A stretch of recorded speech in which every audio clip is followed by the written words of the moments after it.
எகிப்துடன் எல்லையை பகிரும் காசாவின் ரஃபா எல்லையை இஸ்ரேல் தரைப்படை தனது கட்டுப்பாட்டிற்குள் கொண்டு வந்ததாக இஸ்ரேல் பாதுகாப்பு படை அறிவித்துள்ளது.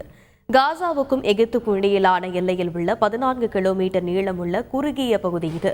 எகிப்தில் இருந்து காசாவிற்கு நிவாரண உதவிகள் வழங்குவதற்கான ஒரே ஒரு பாதை இது மட்டும்தான். காசா பகுதியையும் எகிப்தையும் இணைக்கும் முக்கிய பாதையாக இருப்பதால் ரஃபா கிராசிங் மிகவும் முக்கியத்துவம் வாய்ந்தது.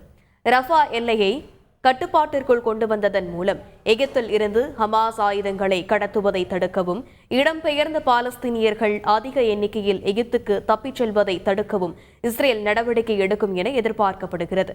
ஹமாஸின் எஞ்சியிருக்கும் ராணுவ திறன்களை அழிப்பதற்கான மிக முக்கியமான படி இது எனவும், ஹமாஸின் சமீபத்திய போர் நிறுத்த முன்மொழிவு இஸ்ரேலின் அத்தியாவசிய கோரிக்கைகளை விட முக்கியத்துவம் குறைவாக உள்ளதென்றும் இஸ்ரேல் பிரதமர் நெதன்யாகு தெரிவித்துள்ளார். இந்த சூழலில் ஹமாஸ் அதிகாரி ஒசாமா ஹம்டன் ரஃபாவில் இஸ்ரேலின் ராணுவ ஆக்கிரமிப்பு தொடர்ந்தால் போர் நிறுத்த ஒப்பந்தம் எட்டப்படாது என்று எச்சரித்தார். இஸ்ரேலின் ரஃபா மீதான தாக்குதல் ஒரு மனித பேரழிவாக இருக்கும் என்று ஐநா தலைவர் எச்சரித்துள்ளார். ரஃபா எல்லை இஸ்ரேல் கட்டுப்பாட்டிற்குள் வந்த நிலையில் காசாவிற்குள் செல்ல வேண்டிய நிவாரண உதவி லாரிகள் எல்லையிலேயே அணிவகுத்து நிற்கின்றன.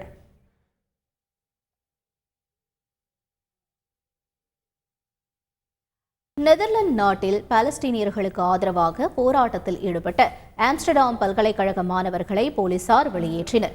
இஸ்ரேல் ஹமாஸ் போர் நிறுத்தத்தை வலியுறுத்தி பாலஸ்தீனியர்களுக்கு ஆதரவாகவும் அமெரிக்க பல்கலைக்கழகங்களில் மாணவர்கள் தொடங்கிய போராட்டம் ஐரோப்பிய நாடுகளுக்கும் பரவியுள்ளது. நெதர்லாந்து நாட்டில் உள்ள ஆம்ஸ்டர்டாம் பல்கலைக்கழக மாணவர்கள் போர் நிறுத்தத்தை வலியுறுத்தி பல்கலைக்கழகத்தில் உள்ளிருப்பு போராட்டத்தில் ஈடுபட்டனர். மரப்பலகைகள், கற்கள் உள்ளிட்டவற்றை கொண்டு தடுப்புகளை ஏற்படுத்தினர். எனினும் போலீசார் பெரும் போராட்டத்திற்கு பின்பு அவர்களை அங்கிருந்து வெளியேற்றினர். அப்போது இருதரப்பினருக்கும் இடையே தள்ளுமுள்ளு ஏற்பட்டது.